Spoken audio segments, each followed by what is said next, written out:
Assalamualaikum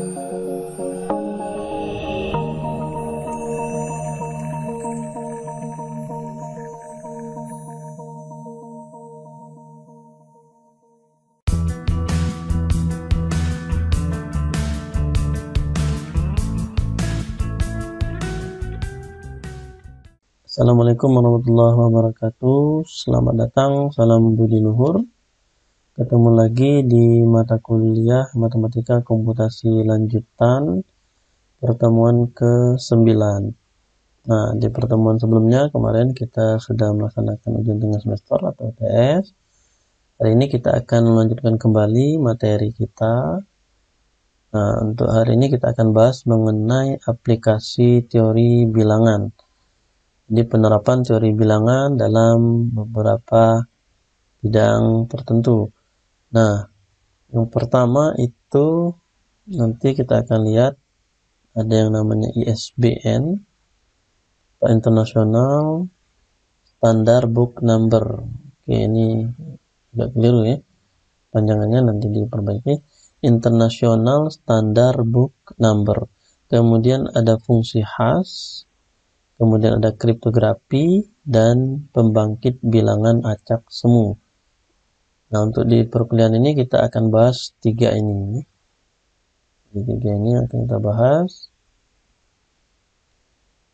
Yang pertama ada ISBN, atau yang kepanjangannya tadi adalah International Standard Book Number.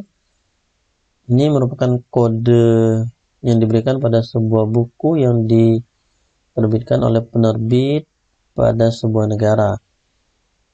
Nah, kode ISBN ini terdiri dari 4 bagian kode di 10 karakter ya. Tapi sebenarnya ada versi yang 13 karakter juga. Di pertemuan ini kita akan bahas yang 10 karakter. Nah, biasanya dia dikelompokkan dengan spasi atau garis. Misalnya seperti ini. Nah, bagian yang pertama ini itu kode yang mengidentifikasikan bahasa. Jadi biasanya kalau 0 ini untuk Amerika Serikat. Nah, nanti ada lagi negara-negara lain yang berbahasa Inggris di luar Amerika, itu bisa dikasih kodenya itu adalah 1. Bahkan untuk Indonesia itu kodenya 602. Jadi di luar negara-negara yang berbahasa Inggris dia punya kode-kode tersendiri. Nah, kemudian bagian kedua ini merupakan kode penerbit buku tersebut. Kemudian yang ketiga ini adalah bagian yang ketiga itu kode unik buku tersebut. Kemudian karakter yang terakhir itu adalah karakter uji, bisa berupa angka atau huruf X. Ini angka Romawi yang menyatakan X ini angka 10. Nah, misalkan kode ISBN ini kita anggap sebagai X1 sampai dengan X10, maka akan memenuhi kekongruenan seperti ini.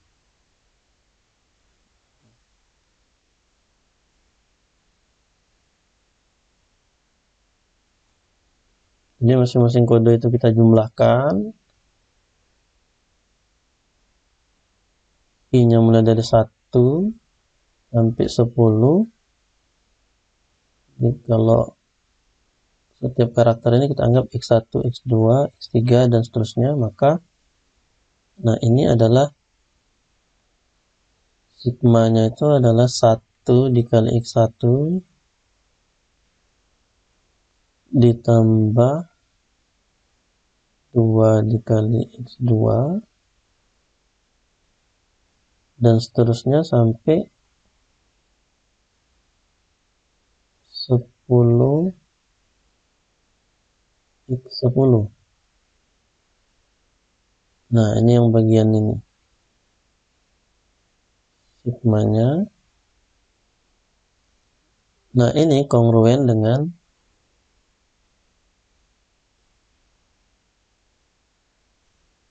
kongruen dengan 0 mod 11. Nah, untuk karakter ujinya itu sigma I dari 1 sampai 9 mod 11 sama dengan karakter uji. Nah, jadi karakter uji ini digunakan untuk memvalidasi apakah kode tersebut benar atau tidak. Oke, kita lihat contoh. Di sini ada kode ISBN 030154561X. Nah, jadi yang 0 ini merupakan kode kelompok negara berbahasa Inggris, biasanya untuk Amerika kalau 0.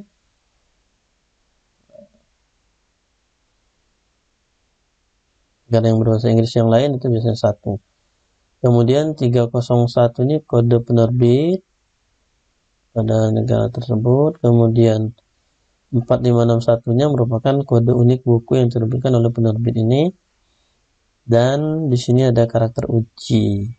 Nah, karakter ujinya itu kita tentukan dengan cara menggunakan persamaan ini tadi.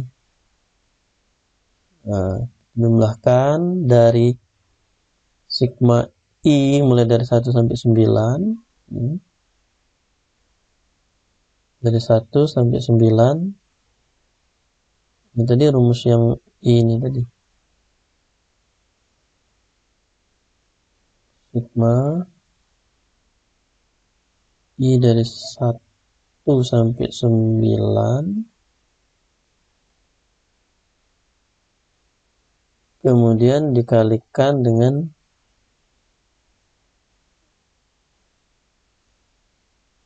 I dikalikan dengan XI. Nah, jadi kita jumlahkan. Kemudian nanti ini dimodulkan 11. Di hasil ini 151 ini untuk menentukan karakter ujinya 8 ini dapat dari mana? Yaitu kita cari dulu ini sigmanya. I mulai dari 1 dikalikan XI-nya itu karakter pada ISBN ini 0, kemudian 2 I-nya kalikan 3 ini, kemudian I-nya 3 kalikan 0, dan seterusnya ini 4, seterusnya 9 dikalikan 1. Jadi setiap karakter ini dari yang mulai dari 1 sampai 9, nah kita jumlahkan, kita kalikan dengan I-nya 1 sampai 9 dikalikan dengan karakter masing-masing pada kode ISBN ini. Nah, kemudian kita jumlahkan sesuai dengan rumus ini, sigma ini dapatlah 151. Kemudian kita modkan 11. Nah, ini ya. Jadi 151 hasil penjumlahan ini 151-nya dimodkan 11, dapatlah 8. Nah, maka karakter ujinya itu adalah 8, ya, sebuah karakter. Perhatikan bahwa untuk kode ISBN ini memenuhi kekongruenan yang di awal tadi. 0 mod 11. Nah, kalau kita kalikan dengan, kita tambah 1 lagi sigmanya ini. Jadi yang dari 1 sampai 9 ini kalau tambah 1 jadi 10 ya. 10 dikali X10. X10-nya itu adalah karakter uji ini tadi. dijumlahkan, maka dia memenuhi kekongruenan ini. Atau dalam bentuk sama dengannya berarti 231 mod 11 itu sama dengan 0. Atau dalam bentuk kekongruenan 231 kongruen dengan 0 mod 11. Nah, seperti itu ya. Jadi kita menggunakan aritmatika modulo ini untuk menentukan karakter ujinya ini. Nah, kemudian dia juga memenuhi kekongruenan seperti ini. Pertama, kemudian yang berikutnya itu fungsi khas. Jadi fungsi khas ini biasanya digunakan untuk pengalamatan atau pengalokasian di memori. Bentuknya persamanya seperti ini, di mana M itu merupakan jumlah lokasi memori yang tersedia, kemudian K itu adalah kuncinya berupa bilangan bulat, integer, kemudian dia akan memenuhi fungsi ini. HK ini adalah lokasi memori untuk rekod dengan kunci K. Nah, contoh, misalkan diambil M-nya ini adalah 11, mempunyai sel-sel memori yang diberi indeks 0 sampai 10. Jadi kita buat 11 kotak seperti ini. 1, 2, 3, 4, 5, 6, 7, 8, 9, 10, 11. Nah, indeksnya dari 0 sampai 10. Akan disimpan data record yang masing-masing mempunyai kunci 15, 558, 32, 132, 102, dan 5. Maka kita tentukan fungsi khasnya itu. Nah, untuk H15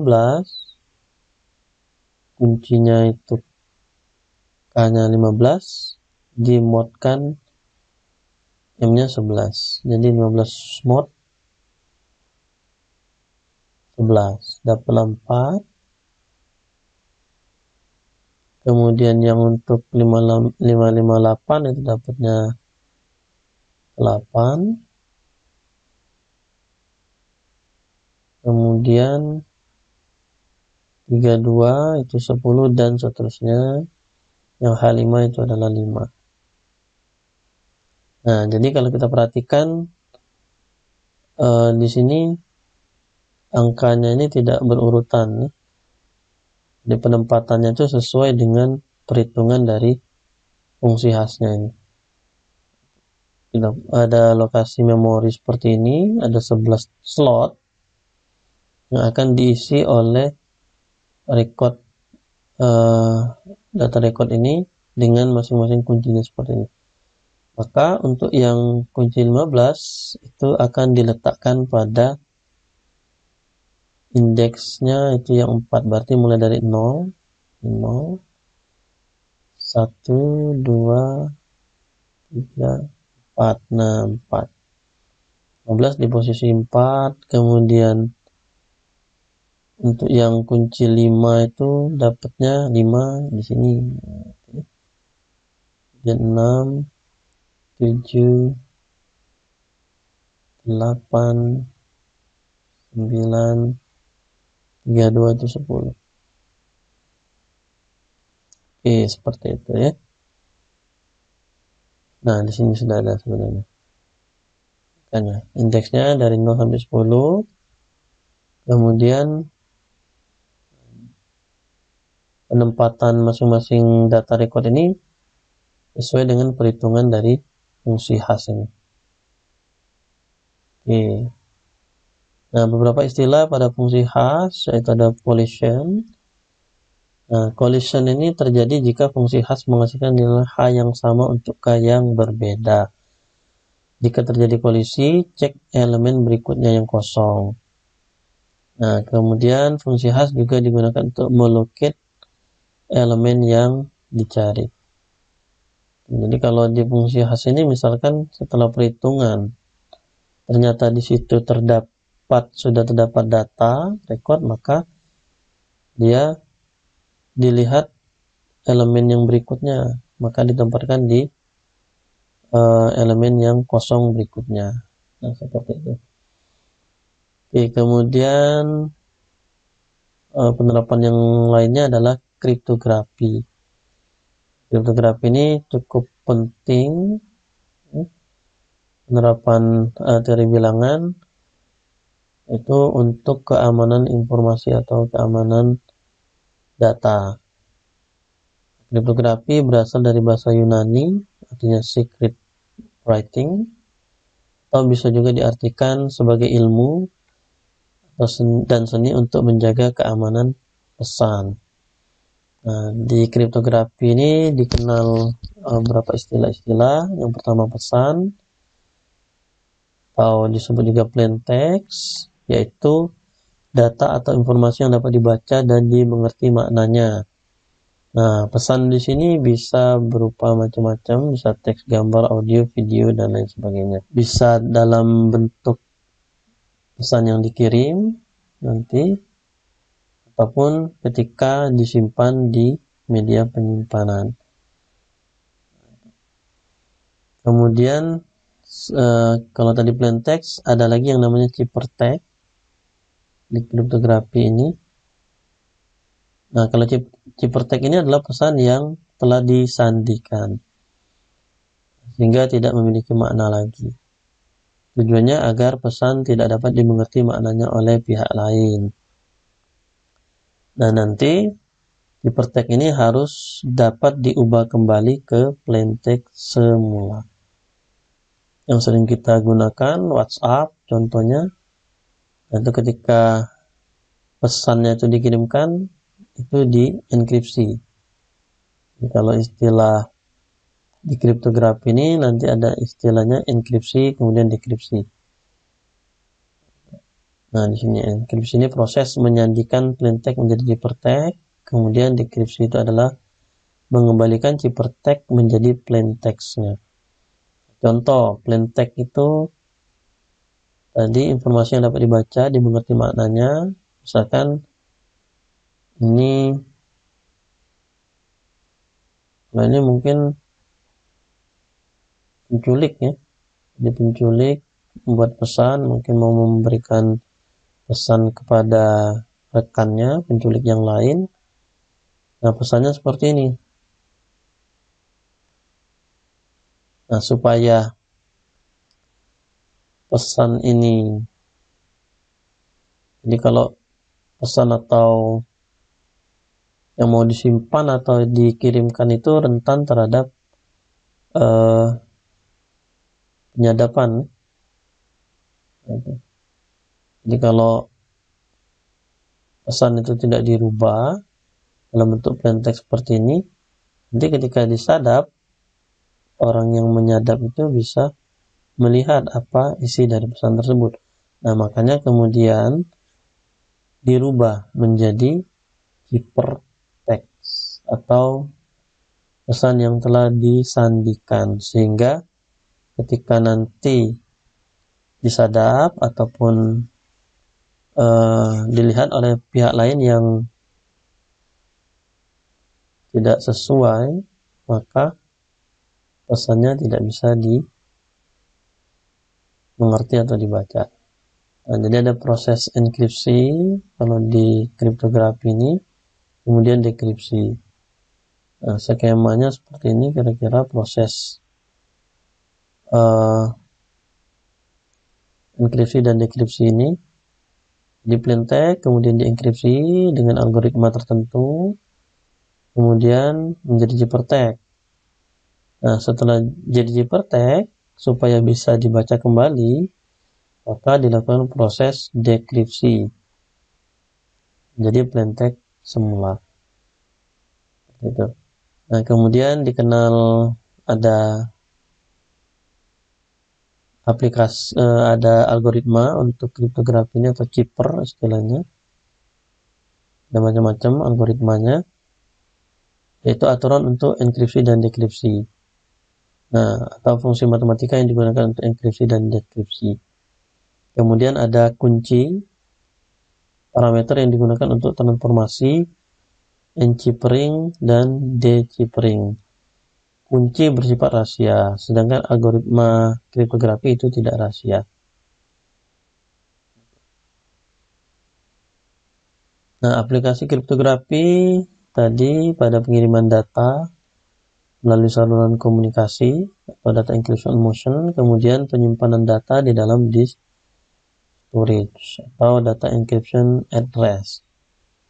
Karena tadi pesan itu atau file-file yang kita simpan itu mungkin ada file-file yang sifatnya rahasia yang hanya boleh diketahui oleh orang yang memang berhak mengetahui.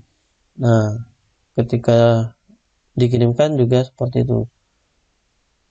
Karena yang tadi ketika dikirimkan oleh jaringan internet itu rentan sekali terhadap penyadapan. Makanya kemudian data itu sebelum dikirim dienkripsi dulu atau disandikan menjadi bentuk lain yang tidak dimengerti. Oke, proses kriptografi. Nah, ini. Jadi sebelum dikirim atau ditransmisikan dirubah dulu menjadi ciphertext. Nanti ketika sudah sampai di tempat penerima, ciphertext tadi dikembalikan menjadi plain text. Nah, kemudian data di dalam media penyimpanan, contohnya hard disk, itu disimpan dalam bentuk ciphertext. Pembacanya hanya orang yang berhak yang dapat mengembalikan ciphertext menjadi plain text. Jadi menggunakan kunci tadi, prosesnya ada kuncinya untuk menyandikan, kemudian untuk mengembalikan data yang sudah disandikan menjadi plain text-nya semula. Ini beberapa contoh enkripsi pada dokumen. Nah, ini kalau ini bentuknya dokumen teks. Ketika dienkripsi jadi ciphertext jadi seperti ini. Ini nggak bisa lagi dibaca. Nanti ketika mau membacanya harus dikembalikan lagi menjadi plain text-nya semula. Nah, selain teks bisa juga dalam bentuk gambar seperti ini. Jadi kalau ketemu gambar-gambar seperti ini, mungkin saja ini adalah gambar-gambar yang sudah disandikan. Kemudian bisa juga diterapkan pada bentuk-bentuk database seperti ini. Nah, bisa semuanya dienkripsi atau beberapa rekod-rekod tertentu saja. Ini pada field nama, misalkan berat, tinggi, itu dienkripsi. Oke, notasi matematisnya, misalkan ciphertext C, kemudian P, maka fungsi enkripsinya memetakan P ke C itu dinyatakan dalam bentuk seperti ini. Kemudian untuk dekripsinya seperti ini.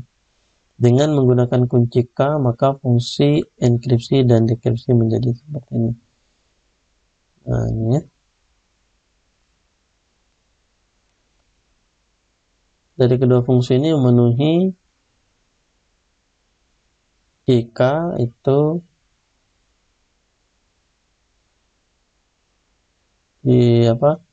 komposisikan menghasilkan P. Nah, ini prosesnya enkripsi, dekripsinya dengan kunci tadi dienkripsi, kemudian dengan kunci lagi nanti di dekripsi.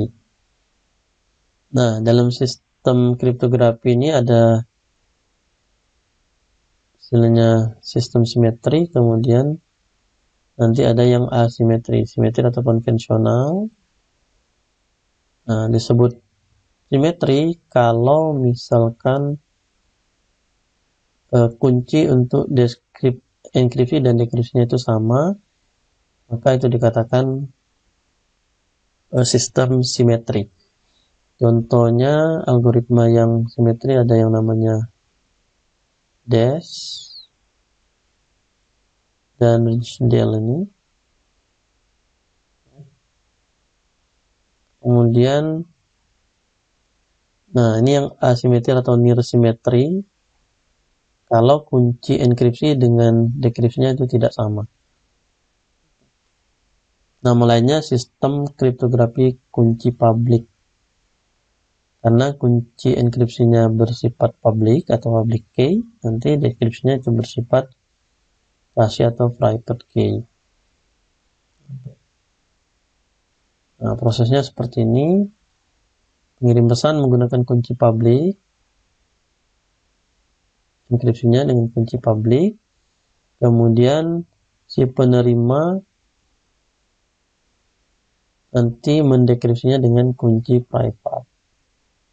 Salah satu contoh algoritma kriptografi yang menggunakan kunci public adalah RSA, Rived Samir Edelman, itu sesuai dengan penemunya. Oke, kita lihat ini ada salah satu contoh algoritma kriptografi yang paling sederhana. Ada Kaiser-Cipher namanya. Nah, Kaiser-Cipher ini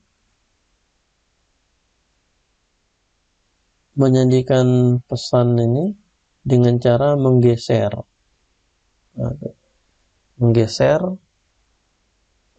huruf-huruf alfabet ini dengan pergeseran tertentu. Nah, kalau di sini misalkan digeser 3 huruf, jadi nanti tergantung kuncinya berapa. Tapi kalau di sini dia kuncinya adalah 3. Nah, kalau K-nya 3, dia akan geser sebanyak 3 huruf. Misalkan plain text-nya itu A, maka ciphertext-nya menjadi digeser 1, 2, 3 huruf menjadi D. Nah, ini. Jadi dia sederhana sekali. Kalau Kaiser-Cipher ini dia hanya menggeser sesuai dengan berapa kuncinya itu. Contoh, awasi, asterik, dan temannya obelik. Kalau kita jadikan ciphertext menggunakan Kaiser-Cipher, maka setiap huruf A itu diubah jadi D. Nah, sesuai dengan pergeseran kuncinya tadi, kalau ini 3, berarti setiap huruf digeser jadi 3. W itu jadi Z. 1, 2, 3. S itu jadi V. Nah, 1, 2, 3. Tergantung kuncinya berapa, maka pergeseran dilakukan sebanyak kuncinya ini. Nah, secara matematis Kaiser-Cipher bisa kita rumuskan menggunakan mod ini di aritmatika modulo. Untuk proses enkripsinya itu menggunakan rumus ini, dan text-nya berapa ditambah 3 dimodulukan 26. Karena kalau kita hitung abjad itu adalah sebanyak 25 ini. Nah, itu kalau kita mulai dari A-nya sama dengan 0, maka Z-nya sama dengan 25, berarti ada 26. Nah, abjad itu. Nah, dekripsinya C-nya tadi dikurang 3 modulo 26. Nah, seperti ini ya. Jadi kalau A, kalau dengan kuncinya 3, maka A itu jadi D. Nah, ini kalau kita nyatakan bahwa A itu sama dengan 0, ya, sampai Z itu adalah 25, maka kita lakukan perhitungan menggunakan modulo ini, rumusnya sesuai dengan rumus ini. Untuk enkripsinya, dekripsinya rumusnya. Maka A itu disandikan menjadi D, W jadi Z, dan seterusnya. Untuk lain bisa kita gunakan tabel substitusi. Nah, jadi sesuai dengan berapa pergeserannya, sejauhkannya, maka K inilah yang menjadi kuncinya. Di P1 ditambah K mod 26 untuk enkripsi. Kemudian untuk dekripsinya CI-nya dikurang K mod 26. Oke, kemudian algoritma yang lainnya, kalau yang RSA ini reverse Samir Edelman. Nah, ini nama penemunya. Ini termasuk yang asimetri atau near symmetry. Antara kunci enkripsi dengan dekripsinya itu berbeda. Nah, jadi setiap pengguna mempunyai sepasang kunci, nantinya ada kunci public, kemudian kunci private. Kunci publiknya itu tidak rahasia, kunci private itu hanya diketahui pemilik kunci saja. Nah, untuk menentukan pembangkitan pasangan kuncinya, angkanya seperti ini. Kita pilih dua bilangan prima, A dan B. Nah, ini bersifat rahasia bilangan primanya. Kemudian kita hitung nilai N-nya. Nah, N ini tidak perlu dirahasiakan.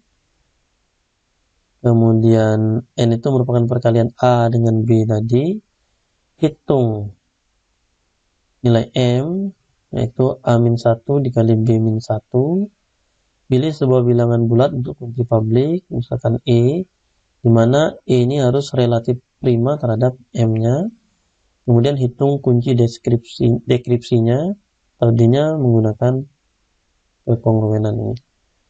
Jadi D kongruen dengan 1 mod M. Dia harus relatif prima, nilai E-nya ini relatif prima terhadap M. Kemudian untuk menentukan dekripsinya, itu menggunakan kekongruenan ini.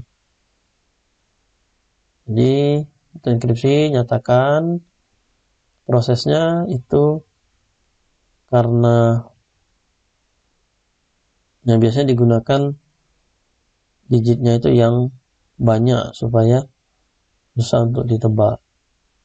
Nanti untuk proses enkripsinya itu pesannya dibagi menjadi blok-blok plain text. Nilai P harus terletak dalam himpunan 0 sampai N-1. Kemudian hitung blok cipher untuk blok plain text dengan persamaan seperti ini. Yang E-nya ini adalah kunci public. Nah, dekripsi menggunakan rumus ini. D-nya itu adalah kunci private. Misalkan dipilih A-nya 47, B-nya 71. Ini harus bilangan prima. Maka dapatlah nilai N-nya. Kita kalikan A dengan B. 3337. Kemudian kita cari nilai M-nya. A dikurang 1 dikali B dikurang 1 dapatnya 3220. Nah, kita pilih misalkan I-nya itu 79, dimana dia harus relatif prima dengan 3220. Relatif prima karena sesuai dengan yang tentuannya relatif prima itu harus pembagi bersama atau PB-nya itu adalah 1. Nilai E dan N itu dapat dipublikasikan ke umum. Nah, kemudian dihitung kunci dekripsi D dengan kekongruenan seperti ini. Nah, kemudian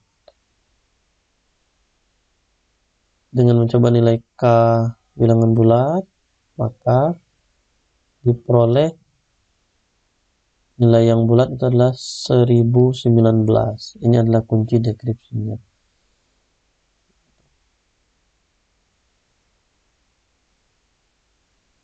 Ya. Ini bisa kita rubah dalam bentuk persamaan. D-nya berarti 1 plus K M dibagi E. Dengan 1 ditambah K M-nya itu adalah 3220. Dibagi E-nya 79. Nah, kemudian kita cobakan nilai-nilai K bilangan bulat ini 1, 2, 3 dan seterusnya, diperoleh nilai D-nya adalah 1019.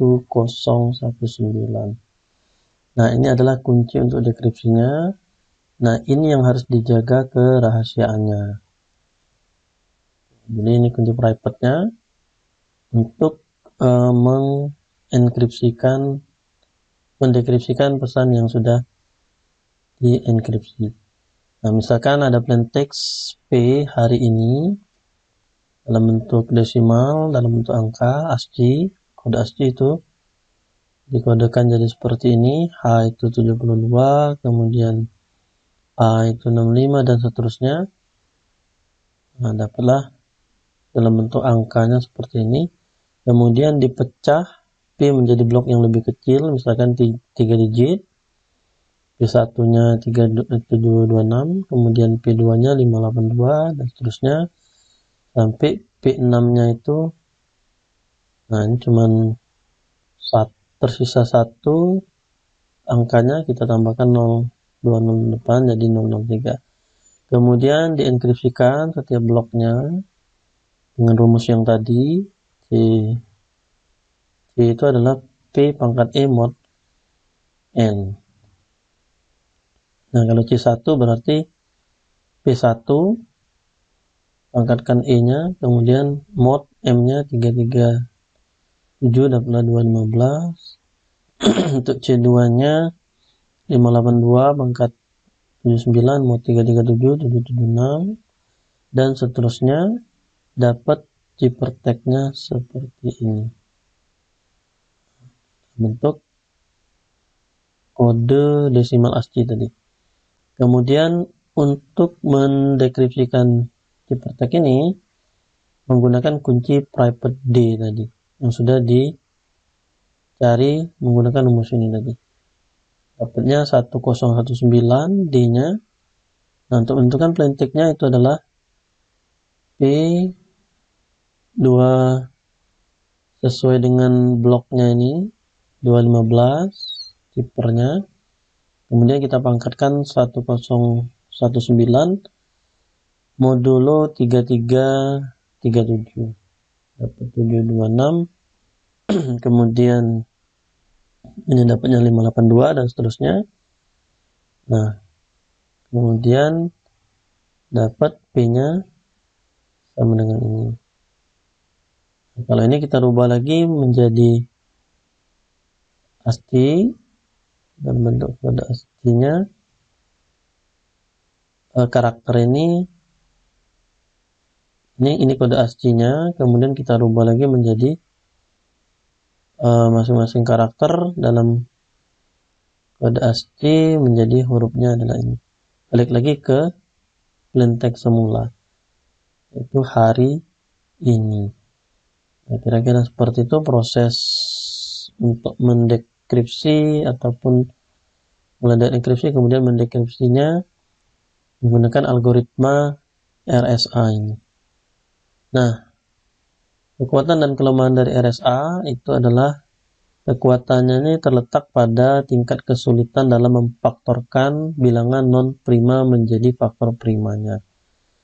Itu dalam hal ini adalah nilai n-nya. A-nya itu dipilih bilangan prima, kemudian dari A itu dapatlah nilai A dengan B-nya, kemudian dapat nilai n-nya. Nah, untuk memfaktorkan bilangan non prima ini menjadi faktor primanya itu yang sulit kalau dia, apalagi dia menggunakan digitnya yang banyak. Nah, kalau ini sudah ketemu n-nya difaktorkan menjadi AB, maka nilai n-nya bisa dihitung. Nah, ini kelemahannya.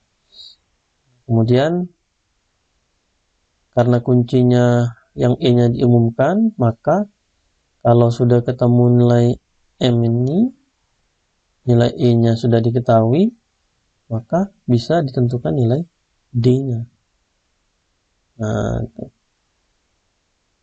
ini kalau sudah diketahui ini, d-nya bisa ditentukan oleh orang yang tidak berhak karena menggunakan sifat kekongruenan ini.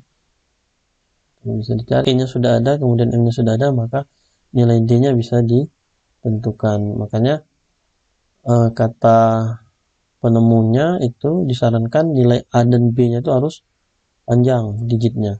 Kalau bisa lebih dari 100 digit. Maka untuk menemukan perkalian antara A dengan B-nya itu akan berukuran lebih dari 200 digit. Nah, menurut Rivers dan kawan-kawan, usaha untuk mencari faktor bilangan 200 digit itu membutuhkan waktu komputasi selama 4 miliar tahun. Dengan asumsi bahwa algoritma pemfaktoran yang digunakan adalah algoritma yang tercepat saat ini dan komputer yang dipakai memiliki kecepatan 1 milidetik. Jadi dengan menggunakan bilangan yang digitnya panjang ini, untuk menentukan nilai faktornya itu, n-nya itu akan membutuhkan waktu yang lama. Oke. Nah, kemudian nanti ada latihan, silakan dikerjakan. Materinya kita cukupkan sampai di sini. Akhiri dengan Assalamualaikum warahmatullahi wabarakatuh.